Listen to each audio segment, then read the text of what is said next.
Oui, cet Esprit de Dieu, nous t'appelons cet après-midi à nous assister pendant que nous allons écouter notre Père Céleste.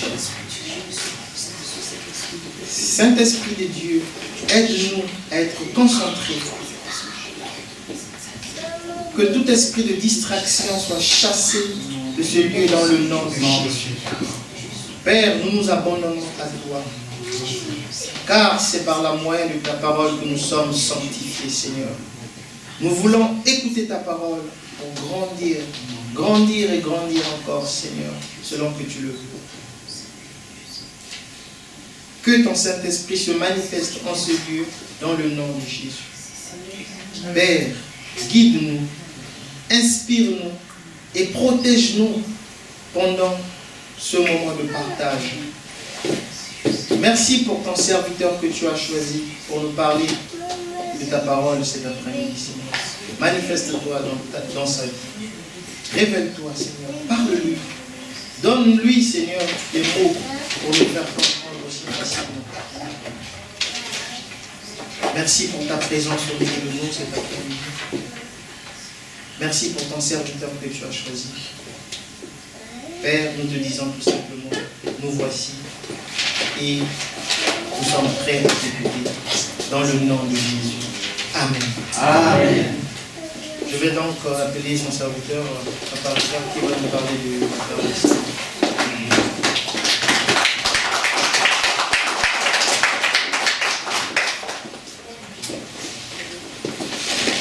Merci, soyez bénis au nom de Jésus. Amen. Donc on va continuer l'aventure. Moi j'aime parler de l'aventure dans les choses de Dieu parce que jusqu'à ce que Jésus revienne, on a besoin d'apprendre de Jésus pour connaître toujours ce genre de témoignages. Le frère qui nous a témoigné nous a dit, avant j'avais du mal à être tout seul, avant j'avais des pensées noires, des idées noires, mais par la parole de Dieu, par la prière, il y a eu une transformation. La sœur est passée pour nous parler du pardon, un secret. Alors moi j'aime toujours parler du secret. Il y a un secret, par exemple, le secret de la clé. Il y a 2 mois de cela, j'ai eu une panne de voiture. La roue était avec raison. Confiant, je suis allé voir le garagiste. J'ai laissé la voiture. Il m'a appelé, il dit, mais il y a un clou anti-vol. J'ai dit, c'est de rien. J'étais sûr de moi. Le gars a fouillé, n'a pas trouvé. Je suis venu, j'ai fouillé, j'ai pas trouvé. J'ai dit, bon, comment il faut faire? Il dit, ah non, on n'a pas le choix. Il faut que tu répares, je crois, Citroën. On te trouve encore un clou anti-vol pour... Et je dis, c'est pas possible, on ne peut pas casser. Non, c'est pas possible. Il dit, bon, j'étais obligé d'aller voir Citroën. Et Citroën était obligé de commander le clou spécifique à ma voiture, à mes roues. Donc, c'est le secret de la clé. C'est-à-dire que Dieu nous donne une clé pour comprendre comment mener une vie. Et nous avons besoin de la parole de Dieu et c'est ce qu'on va faire dans notre aventure. Alors, on va continuer une série de messages que le pasteur a commencé sur la relation entre le Père et le Fils. Donc, il y a un Père et un Fils. Alors, moi, quand je travaillais sur ce message, je me suis posé la question de savoir, mais Seigneur, mais pourquoi on a besoin de cette relation entre le Père et le Fils? Parlons de Jésus, mais pourquoi Jésus ne pouvait pas descendre du ciel? Il descend du ciel directement, pas besoin de papa, maman. Il y a une raison. Et dans les éléments qu'on nous avait donnés du Père, c'est que dans cette relation, on a besoin parce que nous devons transmettre et donner des requêtes. Le père ou la mère, ils ont ce rôle-là de transmettre et de donner d'abord les racines. Alors, les racines, c'est quoi? Les racines, c'est la base des repères, des valeurs qu'un enfant doit avoir. Donc, l'enfant doit avoir d'abord des racines. Des racines. Un enfant qui n'a pas de racines, vous avez toujours des enfants qui posent des problèmes parce que ça manque de base. Les racines, ça peut être quoi? Il faut se laver les mains avant de manger. C'est une racine. C'est une base, c'est des repères qu'un enfant doit avoir. Il faut se laver les mains quand on est sorti de toi. Combien de fois, moi, parfois, quand je pense à mes parents, je dis, mais combien de fois j'ai entendu ça? On m'a rabâché ça. et plus tard c'est devenu un principe de vie. Donc le fils, le père, il doit transmettre donc ses racines et il doit transmettre des ailes. Il va donner des ailes à l'enfant. Les ailes, c'est ce qui permettra un jour à l'enfant de voler de ses propres ailes. J'ai appris à côté de mes enfants et de mes parents et pour voler un jour. Hein? Alors, la deuxième question que je me suis posée, qui doit transmettre? On dit le père. Mais qu'est-ce qu'il doit faire? Qu'est-ce qu'il transmet réellement? Il transmet un héritage. En fait, quand l'éducation que nous recevons, c'est un héritage. Mais dans l'héritage, on peut avoir de bonnes choses comme on peut avoir de mauvaises choses. D'un héritage, je peux hériter de mauvaises choses comme de bonnes choses. Mais c'est à moi, une fois adulte, avec l'aide du Saint-Esprit, de faire le tri. Et dire, j'ai appris ça de mes parents. Non, ça c'est pas bon. J'enlève. Et je sais maintenant de faire ce qui est bon. Ce qui me permettra que je peux avoir un mauvais départ, je ne suis pas obligé d'avoir une mauvaise fin. Amen. Ça dit, j'ai mal commencé la vie, mais ça m'oblige pas, c'est à moi. C'est à moi de décider. Quand Dieu me révèle, j'aime citer une servante de Dieu, Joss Meyer, qui fait son témoignage parce que c'est une personne qui a eu une enfance difficile. Et donc, elle a commencé aussi sa vie en voulant reproduire. Mais un jour, elle a compris, non. Et elle a décidé de changer. Et aujourd'hui, c'est une servante de Dieu qui bénit beaucoup de gens. Et moi, personnellement, c'est une personne qui me bénit beaucoup. Quand je l'écoute, son témoignage m'aide. Alors, donc, on a parlé du Père. Donc, le pasteur nous a parlé d'abord du Père. Il a dit que le Père, c'est le formateur. Le Père, il forme. Donc, c'est celui qui forme. Alors, on va utiliser le tableau, ça va nous aider.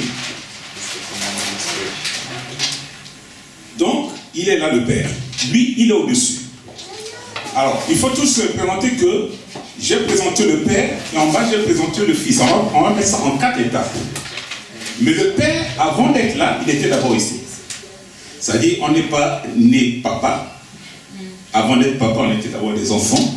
Et on a suivi ce processus qui va faire que, voilà, on va transmettre. Alors, c'est important que ce processus soit bien suivi parce que si je reçois mal, parce que le Père, c'est moi qui dois donner des valeurs. Mais si je reçois mal, je peux transmettre mal. Donc, je suis le formateur.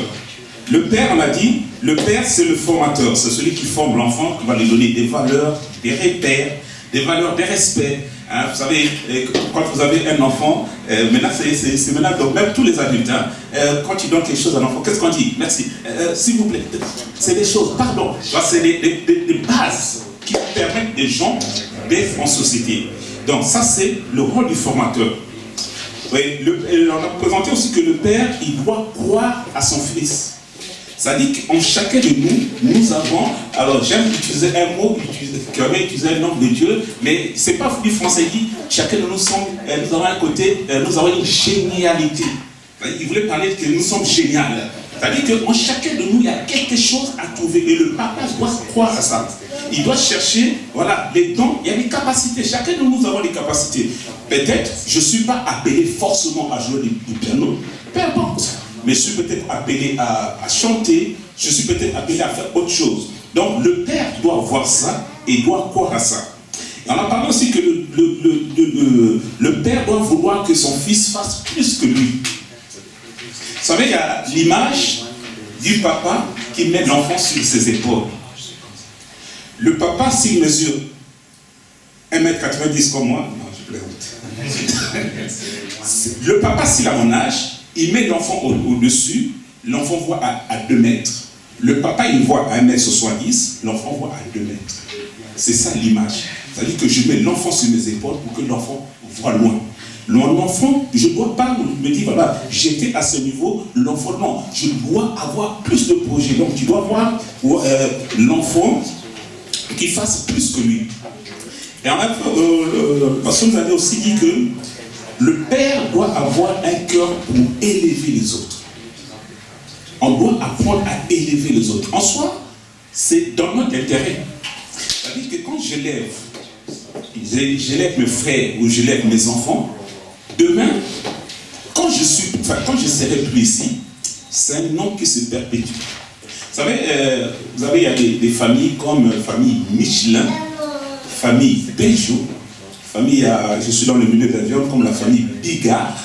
Bigard, c'est un monsieur qui a commencé comme boucher, mais vraiment petit. Aujourd'hui, c'est le premier groupe agroalimentaire français. Donc, le père, il avait une vision. Et aujourd'hui, c'est les enfants et les petits-enfants qui continuent l'œuvre. Donc, on veut voir, c'est-à-dire qu'on veut élever les autres pour que le jour où je ne serai plus là, que ça continue. Et c'est ce que les Paul ont fait. Si les Paul n'avaient pas élevé les autres, des Timothée, on n'en serait pas là. Et Paul disait à Timothée, ce que je t'ai appris, tous les gens, pour que ça puisse continuer. Et l'homme de Dieu avait conclu, dit comme ça, nous devons former pour libérer. Le but, c'est pas on forme des gens pour les garder, non. On doit former des gens pour les libérer. Libérer, ça veut dire quoi? Ça veut dire qu'au milieu de nous, il faut qu'on ait des missionnaires. Un missionnaire, c'est quelqu'un qu'on va former pour aller enseigner les autres aussi. Parce qu'une église doit avoir un rayonnement extérieur. Maintenant, on va revenir maintenant sur notre thème. Le Fils. Alors, on va prendre 2 textes de base. Alors, je vais commencer par le dernier texte et on va revenir par le premier texte. Vous allez comprendre pourquoi. On va prendre dans Proverbe 22, verset 28. Après, on va expliquer le principe du Père, non du Fils. Donc, on a parlé du Père. Aujourd'hui, on va parler maintenant du Fils. Proverbe 22. Verset 28. Verset 28. Je lis la parole. Ne déplace pas la limite ancienne, celle que tes ancêtres ont fixée. Amen. Je ne sais pas si il peut a une autre version. Proverbe 28, verset 24, 22, verset 28. Vas-y. Je lis la parole. Ne déplace pas la borne ancienne que tes pères ont posée. Amen. Je préfère la borne. Ce n'est pas si une personne a une autre version encore. Je vais dire la parole de Dieu, s'il te plaît. Ne recule pas l'ancienne borne que tes pères ont fait. Amen. Ne recule pas, ne déplace pas. Je ne sais pas si une personne a encore une autre version. En anglais ou en portugais. En anglais. Remove not the ancient landmark which their father have set. Yes. Thank you. Mais en portugais. Ne déplace pas la borne ancienne que tes pères ont posée. Bon, on s'arrête là. Alors, vas-y, pour ça. Ne déplace pas les pierres que tes ancêtres ont posées autrefois pour limiter les champs. Amen. Alors, on va considérer tous ces points-là. Maintenant, on va d'abord expliquer le livre des Proverbes. Alors, moi, quand j'enseigne, j'aime expliquer le contexte parce que c'est très important le contexte. On va comprendre le texte par le contexte. L'auteur nous dit, ne déplace pas les bornes. Alors, c'est dans les livres des Proverbes. Alors, dans l'époque, quand ces textes ont été écrits, il existait en Israël 3 catégories des hommes de Dieu. 3. Il y en avait 3. Il y avait des sacrificateurs. Les sacrificateurs, eux, ils sont dans le temple. Ils travaillaient dans le temple. Ils étaient importants dans le temple. Il y avait des prophètes. Les prophètes, ils venaient, c'était des hommes de Dieu que Dieu envoyait des porte-paroles et dit, ainsi dit l'Éternel, voilà ce qui va arriver. Et il y avait des sages. Les sages, ce sont eux qui ont écrit les livres des Proverbes. C'est des personnes que Dieu avait dotées d'une certaine capacité. Ils pouvaient te donner un conseil, mais les conseils qui te donnaient, c'était pour. Voilà, c'est-à-dire des conseils que Dieu donnait. Il te donnait un conseil, mais c'est des conseils courts. Alors, c'est les conseils qu'il nous donne, l'auteur nous donne. On ne sait pas les auteurs. C'est-à-dire, il y a eu Salomon qui a écrit les proverbes. Il n'était pas le seul. Il y a eu aussi Moïse qui a écrit les proverbes. Il y a eu aussi beaucoup le miel. Il y avait beaucoup de gens qui ont écrit les proverbes. Donc, des gens qui étaient dotés d'une certaine capacité. Donc, le texte nous dit, ne déplace pas la borne ancienne que tes pères ont posée. Alors, on a dit que le père, il est le formateur. Il est le modèle, c'est celui qui donne des repères. Parce que les bornes, dans le temps, les champs étaient limités comme aujourd'hui dans les parcelles. Vous avez des parcelles, c'est limité. Donc ta parcelle, elle commence d'un point à un autre. Et l'auteur nous dit, ne les déplace pas. On va comprendre pourquoi il ne faut pas les déplacer. Parce que c'est bien de les déplacer, s'il te plaît. Je veux tricher un peu. Soit, par exemple, vous avez un voisin, et ta parcelle mesure 100 mètres, je vais tricher quand même 5 mètres. Au lieu que j'ai seulement 100 mètres, ben je vais avoir 105 mètres. L'auteur nous dit, ne les déplace pas. On va comprendre pourquoi il ne faut pas les déplacer. Maintenant, on va prendre le deuxième texte. Donc, on va revenir sur ce texte-là. On va prendre le deuxième texte. On va lire tout le proverbe 4. On va dire que le proverbe, c'était des sages qui donnaient des conseils et des conseils pour enseigner. On va lire tout le proverbe 4. On va comprendre le texte après. Proverbe 4. Donc, des sages qui enseignent, qui donnent des conseils. Je lis la parole. Écoutez, mes fils, l'instruction d'un père, et soyez attentifs pour connaître l'intelligence, car je vous transmets un bon savoir. Ne rejetez pas mon enseignement. J'étais un fils pour mon père. Alors, on va s'arrêter là. On va continuer après. Regarde. Suis le raisonnement du père. En fait, tu peux t'asseoir. Tu vas te lever après pour continuer. Le père, il commence à dire, écoutez, mon fils. L'instruction d'un père. Il dit, écoute l'instruction du père. Il dit, et soyez attentifs pour connaître l'intelligence. Il veut que l'enfant puisse connaître l'intelligence. Alors, on va définir tous ces mots-là dans la Bible. Le père veut donner de l'intelligence. Mais ça veut dire quoi être intelligent? Selon Dieu. On ne dit pas, ça veut dire que dans le monde, si je nous pose la question de savoir c'est quoi un intelligent, bah, c'est quelqu'un qui était à l'université, qui était à la Sorbonne. Non, il faut le dire, c'est pas ça. Alors il dit, il faut que tu connaisses l'intelligence. Mais l'intelligence, le père ne demande pas d'aller à l'école. Non, l'intelligence, je vais écouter. Je vais écouter. Il dit, car je vous donne un bon savoir, ne rejetez pas mon enseignement. Il dit, j'étais en effet un fils pour mon père, mon père. Un fils tendre et unique auprès de ma mère. Vas-y. J'étais un fils pour mon père. Un fils tendre et unique aux yeux de ma mère. Il m'enseignait alors et me disait, que ton cœur retienne mes paroles. Obéis à mes commandements et tu vivras. Amen.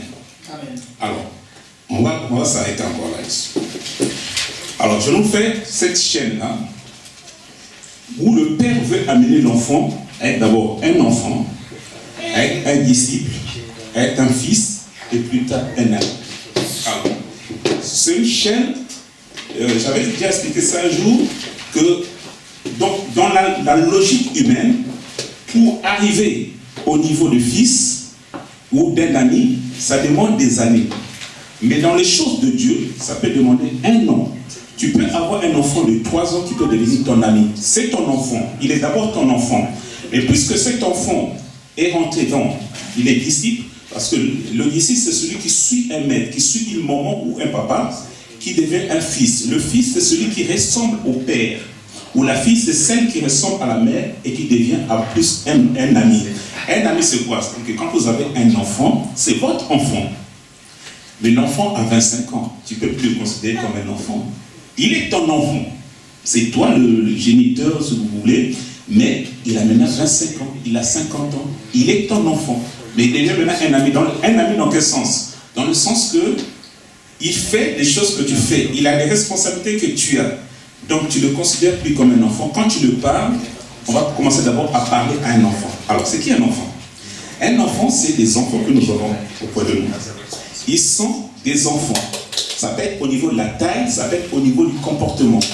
Ça veut dire que tu peux avoir une personne qui a 30 ans qui est encore à ce niveau-là. La personne à 30 ans est encore à ce niveau-là. Il a encore un enfant. Comme tu peux avoir un enfant qui a 5 ans qui est déjà à ce niveau-là. Donc, pour être à ce niveau, ça ne dépend pas de l'âge, ça dépend d'une maturité. Il y a l'adage populaire qui dit « aux âmes bien nées, la valeur n'attend pas le nombre d'années ». Donc, je n'ai pas besoin d'avoir 50 ans pour être mature. Je peux être mature. Vous prenez des enfants en France. L'enfant, alors, il est né en soi, c'est pas mauvais. Dans un système où il se lève le matin, maman a préparé le petit déjeuner. Il vient à midi, maman a préparé à manger. Le goûter, maman a tout préparé. Cet enfant sera peut-être moins mature que des enfants qui sont dans des pays où il est à la guerre. Dès l'âge de 3 ans, l'enfant se débrouille à chercher à manger. Ils sont fous, il n'y a pas papa. Les parents sont morts. Donc l'enfant à 5 ans, il faut qu'il se débrouille à chercher à manger. Or, vous prenez nos enfants ici, tant mieux pour eux. L'enfant peut avoir 17 ans, les parents... Moi, quand je suis venu en France, alors j'avais des collègues, enfin, on était à la fac ensemble, mais ils partaient en week-end, et c'est leurs parents qui leur lavent. C'est royal, ça. Alors que, voilà, nous, il fallait que tu apprennes à laver, à préparer. Bon, voilà, ça dit que c'est toujours des circonstances qui font que je peux rester encore un enfant, mais malgré le fait que j'ai 30 ans, et puisque mes parents sont là, vous avez toujours l'esprit de Tanguy. Tanguy était adulte, mais comme il était chez papa et maman, ben voilà, tant mieux pour lui. Mais vous allez prendre un enfant qui est dans une situation difficile, l'enfant est déjà adulte. Donc, le père, il est là pour amener cet enfant, qui est enfant à l'âge, mais il faut qu'il forme l'enfant d'abord à devenir un disciple. Alors, on a dit qu'un disciple, c'est un élève. Alors, moi, j'aime présenter ce passage-là. Ça dépend des enfants. Ça peut se commencer très tôt. Vous prenez un enfant de 2 ans, l'enfant de 2 ans sera déjà sera joyeux, sera content de faire la vaisselle avec maman. C'est-à-dire qu'on est dans l'apprentissage. C'est-à-dire en sachant que j'ai quel but? Le but du père, ici, c'est que l'enfant ici devient un jour père. Maintenant, il faut commencer la formation très tôt. Donc, ça commence sous forme de jeu. Vous pouvez prendre un enfant très tôt, il sera content d'arranger son lit. Il suffit d'avoir de l'imagination. Alors, moi, quand on faisait des colonies de vacances avec les jeunes, on faisait des systèmes des primes. Si tu rentres ta chambre, tu as des primes. Et au final, l'enfant recevait plus il avait des primes, plus au bout d'un temps, il avait des cadeaux. Et les enfants rentraient dans le jeu. C'est-à-dire le jeu d'apprendre, en sachant que j'apprends. Mais le père, moi j'ai un but. Moi, ça y est, le cadeau que je lui donne, c'est pas pour donner le cadeau, non. J'ai un but, c'est que l'enfant devienne un jour autonome, puisse voler de ses propres ailes. Mais comment je le fais? Je commence déjà à le former comme un disciple. Le disciple, c'est l'élève que je veux apprendre à faire à manger. Et ça aussi, j'aime toujours dire, on peut apprendre à un garçon, à une fille à faire à manger. On n'est plus à l'époque de nos parents où ce n'était que la femme qui devait... Non. Aujourd'hui, monsieur et madame travaillent, donc c'est normal que monsieur sache minimum couper les oignons. Minimum. Si on arrive déjà à ce minimum, c'est déjà bien. Hein? Mais au moins ça aide, ça nous aide. On va voir, j'ai touché peut-être le côté faible des hommes. Mais voilà, il faut qu'on avance. C'est-à-dire que le but c'est que je prends mon enfant, c'est un garçon. Le garçon, je sais qu'un jour il va devenir papa. Si je commence à réparer, et l'enfant est content de bricoler avec moi. J'ai un but. Et finalement, ce disciple-là, je vais l'amener au niveau du fils. Le fils, c'est celui qui ressemble au père. Il commence à ressembler au père. L'adage dit tel père, tel fils. Telle mère, tel fils. Pourquoi? Parce que je commence à apprendre à un enfant. Maintenant, là aussi, je reviens toujours sur un principe, c'est que si moi, je n'ai pas eu la chance d'avoir la personne qui m'a formé, si j'ai compris ce principe, ça ne m'empêche pas de comprendre ce principe-là. Nous avons la grâce aujourd'hui, maintenant, vous avez Internet. De cela, vous savez, l'Internet, on peut trouver ça, voilà, c'est pas bien, mais il y a des bons côtés de l'Internet. Vous avez par exemple sur YouTube, vous vous avez des tutos pour apprendre comment faire. Alors, on apprend. C'est-à-dire que moi, je n'ai pas appris ça, mais j'apprends parce que j'ai l'idée de transmettre pour que mon enfant devienne un fils. Comment on fait un gâteau? Je ne sais pas, mais j'apprends parce que je veux apprendre à mon enfant pour que mon enfant devienne un fils. Et un jour, c'est mon avantage. L'enfant va devenir un ami. Pourquoi? Parce que ce jour-là, je suis fatigué. Et j'ai dit à l'enfant, tu me fais un gâteau? L'enfant te fait un gâteau. Pourquoi? Parce que je lui ai appris à faire un gâteau. Et je dis, ça, c'est pas obligé que l'enfant ait 50 ans. Non. Vous prenez, je me rappelais toujours d'une maman qui avait une fille qu'elle avait appris à faire des tresses. Et cette maman était toujours contente de venir à l'église de dire, frère, regarde, qui t'a fait ça? Dit, c'est ta fille. Je dis, non, oui, parce qu'elle avait appris à son enfant, et l'enfant maintenant, donc elle était cobaye pour que l'enfant apprenne. Et l'enfant, au bout d'un temps, commençait à se faire, je m'appelle cette gamine à l'époque, elle devait avoir 13 ans, elle commençait à se faire des trucs d'argent de poche parce qu'elle allait tresser ses copines. Et voilà, j'ai formé un enfant qui commence, bien évidemment, ce n'est pas le but. Le but, je n'ai pas formé pour que l'enfant... Mais oui, mais si ça peut rapporter à l'enfant, tant mieux. Ça fait l'argent de poche, l'enfant va tresser, l'enfant te revient avec 10 €. Voilà. Donc, j'ai fait mon travail qui était de recevoir, en sachant que j'ai un objectif, mon enfant, mon bébé, qui était bébé, un jour, je veux qu'il devienne femme, mon bébé, je veux qu'un jour qu'il devienne papa. Mais il faut que je rentre dans ce principe. Et là, comme au milieu de nous, nous avons des jeunes sœurs, des jeunes frères qui n'ont pas encore d'enfants, ce principe, vous savez, dans les choses de Dieu, ce que nous apprenons ici, ce n'est pas seulement pour la religion, non, c'est la vie. On apprend la vie. La Bible nous apprend la vie. Si tu as compris ça, en fin de compte, j'aime présenter que la vie, c'est vie de deux façons. Le monde nous présente deux façons, mais Dieu nous présente la troisième façon. Vous avez une façon de vivre où on peut vivre longtemps, 110 ans, mais toujours dans des problèmes. Pourquoi j'ai des problèmes? Parce que, comme je ne savais pas que Dieu m'avait demandé de pardonner, je n'ai pas pardonné. Pendant 110 ans, je suis mort. Il y a un pasteur qui aimait parler d'Aimé Jacquet. Il dit, non, je ne pardonnerai jamais. Mais je suis mort. Je suis resté 110 ans et je suis mort avec mon problème. Et très souvent, les jours où je suis mort, j'avais toujours le front fermé. 110 ans. Problème. Donc, j'ai vécu 110 ans, toujours de problèmes. Et il y a une deuxième façon de vivre, c'est je vis court. Je n'ai pas vécu pendant longtemps, mais pendant que j'ai vécu bien. Vous avez des gens qui font des pactes. J'ai fait un pacte et j'ai régné pendant, par exemple, en Afrique, vous avez des musiciens qui font des pactes, c'est 10 ans de pouvoir. Donc pendant 10 ans, alors là, ils règnent, mais ils sont toujours au top. Et après 10 ans, on se donne pas, ils sont morts. Qu'est-ce qui s'est passé? J'ai signé un pacte de 10 ans, après 10 ans, c'est fini. Mais Dieu nous présente une façon de vivre, c'est de vivre longtemps et bien. Je vis longtemps. Et j'aime toujours dire, du point de vue de Dieu, vivre bien ne veut pas dire vivre dans le luxe. Non, Dieu peut permettre que j'ai la vie de Salomon. Ce n'est pas un souci. Dieu peut permettre. Dieu est souverain. Mais du point de vue de Dieu, on peut être comme Paul. Paul était malade. Paul a prié.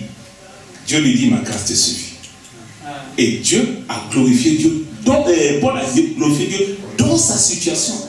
Vous imaginez? C'est-à-dire, je suis dans une situation où je suis malade, je demande la grâce de Dieu. C'est pour ça, moi, comme je dis, quand on prie, c'est Dieu qui est souverain. Lui, il peut guérir ou pas, mais moi, c'est juste à ma disposition. David, l'enfant est malade. David jeûne. Alors, il n'était pas peut-être à l'époque où maintenant là, vous avez des gens qui se disent non, et qui vous disent non, j'ai fait 100 jours de jeûne. En soi, j'aime toujours expliquer les gens, le jeûne, ce n'est pas une question du nombre de jours, c'est une question de disposition. C'est-à-dire que quand mon cœur est disposé, je touche le cœur. C'est un problème de cœur et cœur.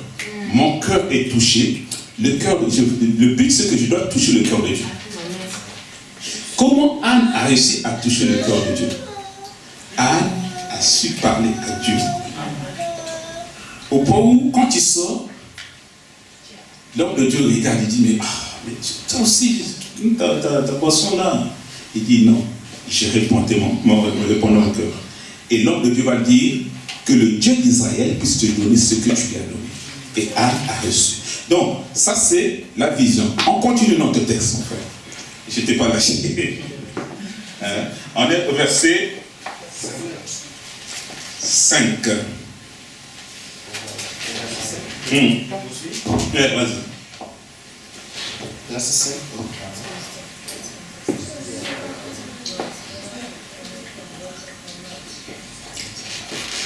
Deviens un sage, deviens intelligent. N'oublie pas mes paroles. Deviens un sage, deviens intelligent. N'oublie pas mes paroles et ne t'éloigne pas d'elle. N'abandonne pas la sagesse, elle te gardera. Aime-la, elle te protégera. On arrête là. On va continuer. Dans ma version, il dit acquiert la sagesse, acquiert l'intelligence, ne sois pas oublié et ne dévie pas tes paroles de ma bouche. Alors, le père, dans les conseils que le père donne à l'enfant, il veut donner à l'enfant la sagesse. Il dit acquiert la sagesse. Alors, la Bible ne donne pas une définition de la sagesse. J'ai une définition que je dois à une servante de Dieu, Joss Meilleur. Elle expliquait que la sagesse, c'est faire aujourd'hui ce qui me rendra heureux demain. Regarde, je pose un acte aujourd'hui qui va me rendre heureux demain. Hier, le pasteur nous donnait un exemple d'une femme. Cette femme buvait, fumait. Quand elle était enceinte, le médecin lui a dit pas d'alcool, pas de cigarette. Oh, Dieu est gracieux. Dieu fera grâce. Et cette femme enfantait un enfant qui est malade. Faire aujourd'hui ce qui me rendra heureux demain.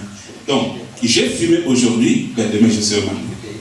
Mais si cette femme avait écouté le médecin, elle serait. Voilà. Donc, la sagesse, le père veut apprendre à l'enfant de faire aujourd'hui, apprends à faire ton lit, apprends à préparer, apprends à tresser pour te rendre heureux demain. Parce que, vous savez, par exemple, des gens qui préparent, si je sais faire un plat africain, je prends par exemple des Africains, je sais faire un plat, ou des Français, je sais faire un plat français.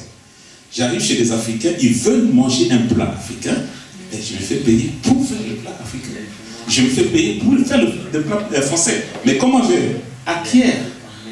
J'ai acquis. Je sais faire aujourd'hui ce qui va me rendre heureux demain.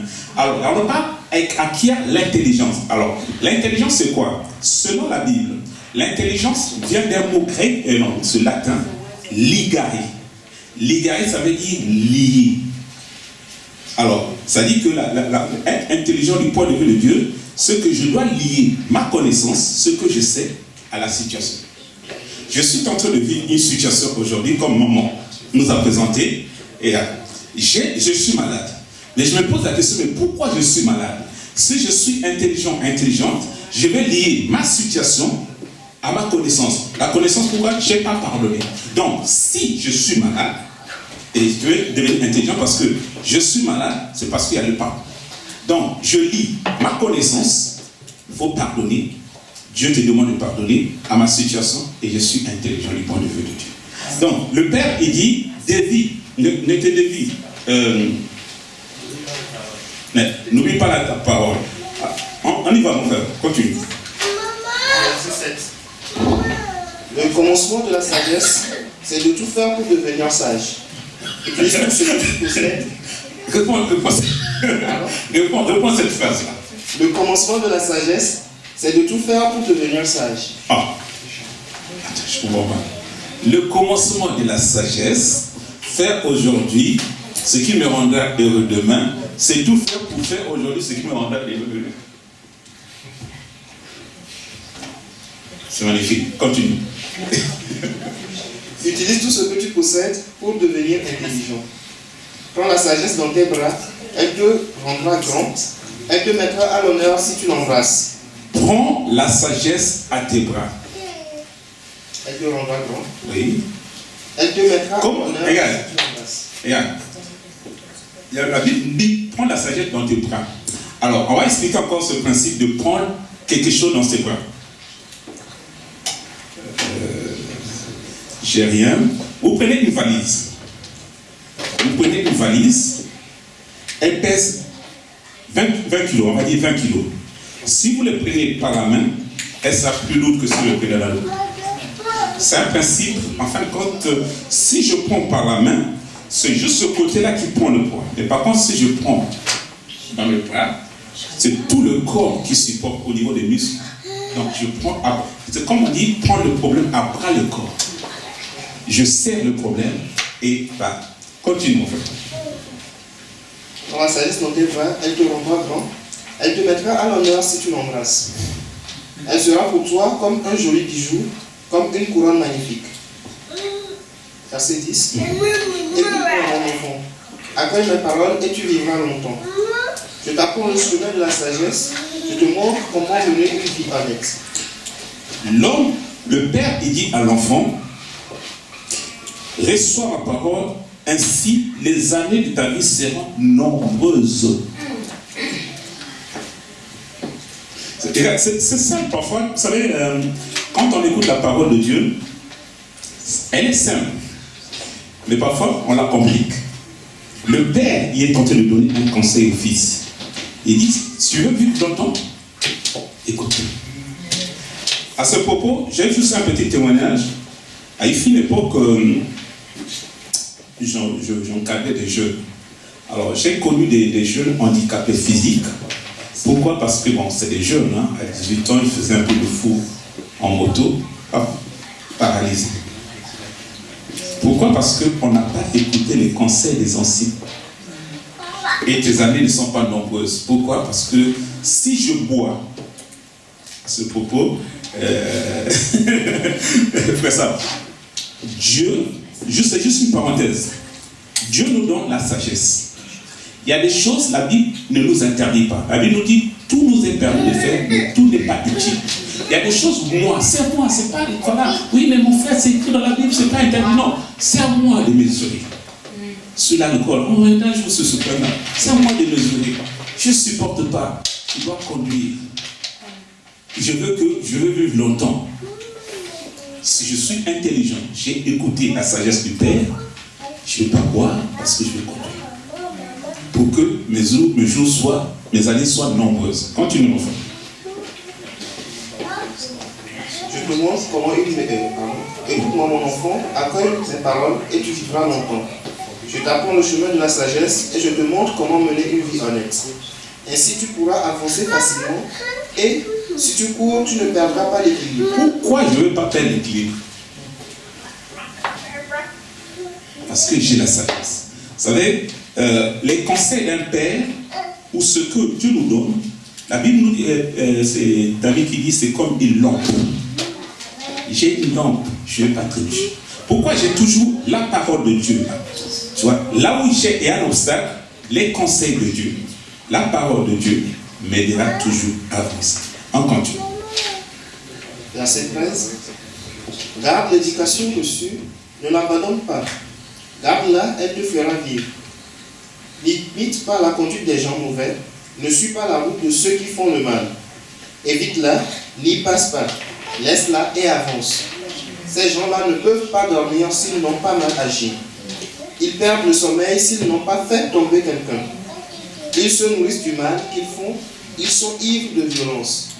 Au contraire, la vie de ceux qui agissent bien est comme la lumière du matin qui brille de plus en plus jusqu'à midi. Mais la vie de ceux qui agissent mal est sombre comme la nuit. Ils ne voient pas ce qui risque de les faire tomber. Alors, on va maintenant des choses sérieuses. Vas-y, continue maintenant. Mon enfant, écoute mes paroles, fais attention à mes conseils. Ne les oublie jamais, garde-les au fond de ton cœur. Garde les conseils au fond de ton cœur. Pourquoi le cœur? Parce que c'est dans l'abondance de cœur que la bouche parle. Pourquoi le cœur? Parce que c'est le cœur qui est à l'origine de tous les mots. Donc, le Père, il dit, garde ce que je te dis. Ne garde pas ça dans ta tête. Garde ça dans ton cœur. Garde dans ton cœur. Continue, mon frère. Verset 22. Il donne la vie et la santé à tous ceux qui les acceptent. Par-dessus tout, surveille ton cœur, car il est la source de la vie. Amen. Continue. Interdis à ta bouche de mentir, ne dis jamais de mal des autres. Regarde les gens en face, vois devant toi avec franchise. Réfléchis avant de commencer quelque chose. Choisis seulement des chemins sûrs. Ne va ni à droite ni à gauche. Éloigne-toi du mal. Amen. Amen. Ça, c'est le conseil que le papa donne à l'enfant. Vous savez, quand j'ai dit ça, ça m'a rappelé les fables de La Fontaine, le laboureur et ses enfants. Tu vois, il te donne des conseils pour que tu puisses vivre.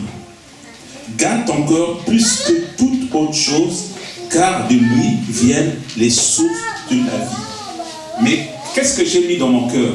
Les conseils de papa. Le Père m'a amené jusque-là pour que je sois un ami. Alors, quel est le but du papa dans ce que papa a fait? Papa veut m'amener là. Le papa m'a d'abord donné des racines. Les racines, on a dit que c'est des repères et des valeurs. Il n'y a aucune société sans valeur. Une société qui n'a pas de valeurs, c'est une société qui est morte, qui est vouée à mourir. Pourquoi? Parce qu'on n'a pas de racines. Les racines, c'est ce qui nous permet d'abord d'être posés. Je suis d'abord ça. Et c'est ce que le père ou la mère donne d'abord à ses enfants. L'enfant qui a compris ce principe-là, il a compris d'abord qu'il doit d'abord avoir des racines. Après, le but c'est quoi? Le but c'est que je dois avoir un tronc. Le tronc qui doit m'amener à donner les 3 F. Alors, les 3 F, j'aime toujours dire en rigolant, c'est pas la Fédération Française de Football. Ça, on s'est tenté. Les 3 F, c'est ce que tout homme, j'ai dit tout homme doit avoir. 3 F. Pourquoi? Parce que ces 3 F, c'est ce qui donne le cycle de la vie. Les 3 F, c'est les fruits, c'est les fleurs et c'est les feuilles. Je dois avoir des fruits. Tout homme doit avoir des fruits. Dans l'éducation que j'ai reçue, ça doit me donner des fruits. Les fruits, on a dit, c'est ce qui va me donner un jour des graines et qui va faire le cycle. Les fleurs, c'est ce qui va donner l'odeur. Les fleurs aussi, ça peut guérir. Je suis appelé à soigner les autres. Mon arbre, ça c'est mon arbre. L'arbre, c'est ce que je suis. Je suis un arbre. Chacun de nous, nous sommes un arbre. Mais il faut que j'ai des bonnes racines, un bon tronc pour donner des fruits, des fleurs. On a dit des fleurs pour guérir. Des feuilles aussi peuvent guérir. Des feuilles peuvent soigner. Et nous sommes là pour devenir un arbre. Le but de l'éducation du Père, le Père veut amener l'enfant à devenir ça. Un arbre. L'arbre, ça dit que c'est quand l'arbre a des bonnes racines, des racines bien enfoncées, quels que soient les vents, quelles que soient les tempêtes, l'arbre est debout. Pourquoi? Parce que j'ai des bonnes racines. Et les racines, on a dit, c'est une bonne éducation. Quand j'ai une bonne éducation, vous avez ce matin, je suivais, il y a un homme, enfin, c'est en Afrique, hein, il a maintenant âgé, c'est un musicien. Et il témoignait, il dit, bon, pour son anniversaire, il disait que vraiment, il attend des jeunes, que les jeunes puissent le bénir. Hein, c'est, pour les gens qui connaissent, c'est Simao Massia, c'est un grand musicien congolais. Donc, il va fêter son anniversaire et il attend, et il parlait d'un jeune, il dit non, mais ce jeune-là me bénit beaucoup. Pourquoi il me bénit beaucoup? Parce qu'il a une considération des anciens. Parce que c'est une personne qui a... Enfin, c'est un poète, hein, on l'appelle un poète. Effectivement, ce matin encore, en l'écoutant, il m'a sorti quelque chose que j'ai noté comme ça. Enfin, c'est bien, il disait, si tu veux aller vite, il faut aller tout seul. Par contre, si tu veux aller loin, il faut aller en groupe. Je dis, waouh, quelle sagesse. C'est-à-dire, juste en parlant, il te donne une sagesse. C'est-à-dire que si tu veux aller, c'est des sages, c'est comme les gens qui écrivent les proverbes. Mais nous, en Afrique, on les néglige. C'est-à-dire que c'est un homme qui a... Mais quand il parlait, mais il y a une profondeur d'analyse, quoi. Il disait encore un truc comme ça dans le proverbe, il dit, vous savez, il dit, le chien a peur de quelqu'un qui a un bâton et une pierre. Mais par contre, la personne qui caresse le chien, non, le chien n'a pas peur. L'image. Hein? Donc voilà, c'est nous tous, on doit s'appuyer pour des personnes qu'on ait des bonnes racines, des troncs et qu'on puisse donner des toits, qu'on puisse donner des fruits. Des fruits pour bénir les autres. Des fruits pour donner à manger aux autres. Parce que nous devons rentrer aussi dans le cycle de donner à manger. Mon arbre à moi doit donner à manger. Mon arbre à moi doit bénir les autres. Mais pourquoi, comment je vais y arriver? Parce que je suis rentré dans le cycle que j'ai écouté un père. Et que non seulement j'ai écouté le père, mais j'ai gardé ce que le père m'a dit. Acquiert la sagesse, acquiert la vérité, acquiert l'intelligence. Je suis intelligent, je suis sage. Et quand je suis intelligent et je suis sage, mon arbre est debout. Un arbre qui est debout, c'est un arbre qui a de bonnes racines. En Afrique, vous avez c'est pas classé dans les arbres, ça dit que le palmier, des racines, quelle que soit la tempête, toujours. Pourquoi? Parce que j'ai des racines enfoncées. C'est une bonne éducation. Et nous avons une responsabilité, et c'est là où nous allons venir, c'est-à-dire que dans la relation du père-fils, nous avons intérêt, et c'est notre responsabilité des parents, des futurs parents, d'avoir cet état de transmission. Qu'est-ce que je transmets? Parce que l'arbre de mes enfants sera solide. Voilà. Et c'est une fierté pour le moment. Vous savez, moi, il y a toujours ce regard quand vous prenez quelqu'un qui a réussi, et quand vous voyez le papa ou la maman qui vient, il présente, non, ça, ce sont mes parents. Donc, il a réussi, et il peut vous présenter. Et les parents sont contents de vous présenter leurs enfants. Ils disent, ça, c'est mon enfant. Ils ont réussi. Voilà. Et c'est toujours quelque chose de difficile quand l'enfant n'a pas réussi. Parce qu'on se culpabilise, on se dit, est-ce que j'ai fait quelque chose qui n'a pas marché? J'ai les témoignages beaucoup des hommes de Dieu, des hommes de Dieu, qui sont rentrés presque dans une forme de dépression parce que leurs enfants n'ont pas réussi. C'est-à-dire qu'ils n'ont pas suivi la voie qu'ils suivaient. Et ils se culpabilisent parce qu'ils disent, est-ce que j'ai fait quelque chose qui n'a pas marché? Mais en soi, ça aussi, c'est chacun de nous sommes responsables. Je vous ai dit, c'est pas parce que j'ai un mauvais départ que je dois avoir une mauvaise fin. Non, c'est à moi de décider. L'enfant, même s'il n'a pas eu un bon départ, il peut décider lui-même. On va finir par un conseil d'un père. Donc, on reste toujours dans le conseil. On rentre dans 1 Chronique 22, versets 6 à 19. 1 Chronique 22, versets 6 à 19. On va finir par ce papa qui part toujours, le papa qui transmet dans le but que l'enfant soit un jour un arbre.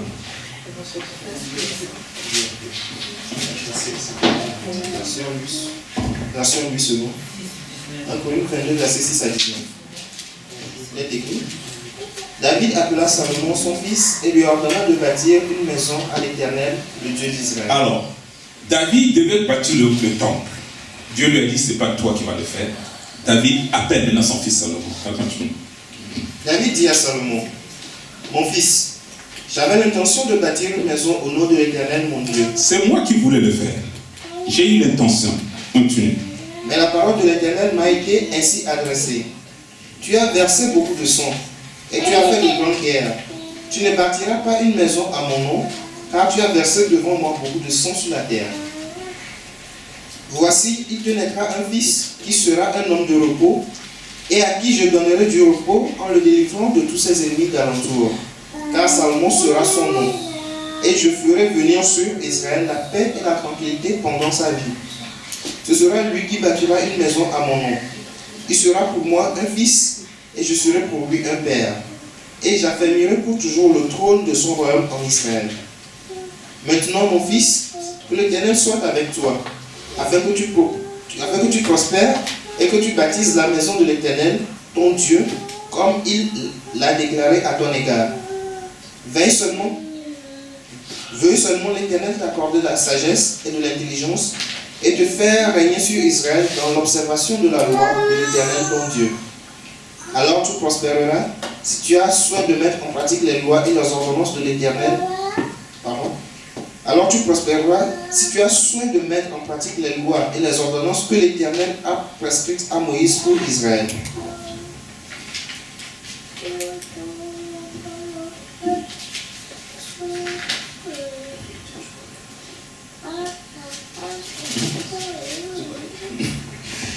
Je poursuis. Fortifie-toi et prends courage, ne crains point et ne t'effraie point.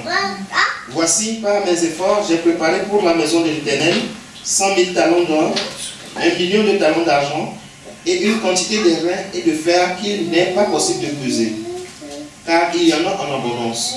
J'ai aussi préparé du bois et des pierres et tu en ajouteras encore. Tu as auprès de toi un grand nombre d'ouvriers, des tailleurs de pierre et des charpentiers, et des hommes habiles dans toute espèce d'ouvrage. L'or, l'argent, les reins et le fer sont sans nombre. Lève-toi et agis, et que l'Éternel soit avec toi. David ordonna à tous les chefs d'Israël de venir en aide à Salomon, son fils.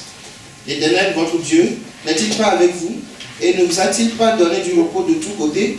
Car il a livré entre mes mains les habitants du pays, et le pays est assujetti devant l'Éternel et devant son peuple. Appliquez maintenant votre cœur et votre âme à chercher l'Éternel votre Dieu. Levez-vous et bâtissez le sanctuaire de l'Éternel Dieu, afin d'amener l'arche de l'alliance de l'Éternel et les ustensiles consacrés à Dieu dans la maison qui sera bâtie au nom de l'Éternel. Amen. Appliquez maintenant votre cœur et votre âme à chercher l'Éternel, votre Dieu. Lèvez-vous et bâtissez le sanctuaire. C'est la mission que le papa laisse. C'est-à-dire que c'est l'héritage. J'ai voulu construire le temple. Dieu n'a pas voulu. C'est toi qui vas le faire, mais applique-toi. Donc, l'enfant, le relais que le papa donne, vous savez, la vie c'est un relais. Donc, moi j'ai couru, je suis au bout, je te donne le relais. Mais le relais, il faut que ça continue toujours il faut qu'il y ait une continuité. Il ne faut pas qu'il y ait une rupture. La continuité se fera parce que le fils a suivi les consignes du papa. Si le fils ne suit pas les consignes du papa, et c'est ce qui pose des problèmes dans nos sociétés aujourd'hui. Nos sociétés ont des problèmes parce qu'il n'y a pas de relais. Il n'y a pas une continuité. Pourquoi? Parce que le papa n'était pas informé, ou la maman, ils n'ont pas pu transmettre, ou l'enfant n'a pas obéi au conseil du papa, ou de la maman, ce qui fait que ça manque de continuité et vous avez des arbres qui tombent. Il y a un petit vent, l'arbre est tombé. Pourquoi? Parce que l'enfant n'était pas construit. Parce que la personne n'était pas construite et donc on n'a pas fait l'arbre. David, il dit à son fils dans le verset 11, il dit: maintenant mon fils, que l'Éternel soit avec toi, afin que tu aies du succès et que tu bâtisses la maison de l'Éternel, ton Dieu, comme il a déclaré à mon égard. Veille seulement. L'Éternel t'a accordé de la compréhension. La compréhension, c'est la sagesse et de l'intelligence, et te donner ses ordres sur Israël pour observer la loi de l'Éternel ton Dieu. Alors tu auras du succès. Le secret. Le secret pour que tu aies le succès, observe et mets en pratique les prescriptions et les ordonnances que l'Éternel t'a accordées. Les prescriptions ici, le Père, c'est-à-dire que les instructions, c'est Dieu qui donne. Il est le Père qui nous donne les instructions en tant que fils. Et si je veux aller loin dans ma vie, je nous ai dit, Dieu nous enseigne pas seulement à vivre la vie chrétienne, mais à vivre la vie de tous les jours. Si je veux vivre longtemps et bien, observe les prescriptions, les instructions pour que je sois, que j'ai des bonnes racines, que mon arbre soit solide et que je puisse toujours donner. Voilà ce que j'avais à nous dire. Que Dieu nous aide parce que nous sommes dans, moi j'appelle la vie, c'est une aventure. Et nous avons besoin de Dieu, du Saint-Esprit, pour nous aider réellement à devenir des arbres. Nous-mêmes, pour que demain aussi nous puissions transmettre. Parce que le but d'un homme, Dieu a créé l'homme pour transmettre. Nous devons transmettre. Un homme qui ne transmet pas, il n'est pas un homme. Pour être un homme selon Dieu, nous devons transmettre. J'ai reçu, je dois donner.